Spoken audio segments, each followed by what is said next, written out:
त्रास झाला मेल्याचा. काय रे? गटाचा साहेब आहे.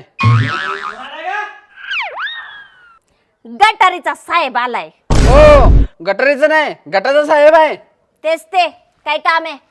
तुमच्या नवऱ्यानं कर्ज घेतले, हप्ता कोण भरायचं? अगा गा गा गा गा गा. मला काय म्हणायचंय, इथं नवऱ्याला अंडरपॅन्ट घ्यायला पैसे नाही. ह्या अंडरपॅन्टला पार ठिगळं पडले, हात आर पार चाललाय, तरी त्याच्याकडे पैसे नाही. मला काय म्हणायचंय, पैसे देताना, लोन देताना जरा माणसाची थोबाड आणि बॅकग्राऊंड बघून तरी द्यायचं मेल्यानो. तुमचा लोन काय फिटत नसतंय. ते कसं? नवरा उद्या मरत असतंय ना. कसं काय? ते मी माझं बघून घेईन मेल्या. जर तिकडे तुझी काशी कर डुक्कर तोंडाचा मेल्या.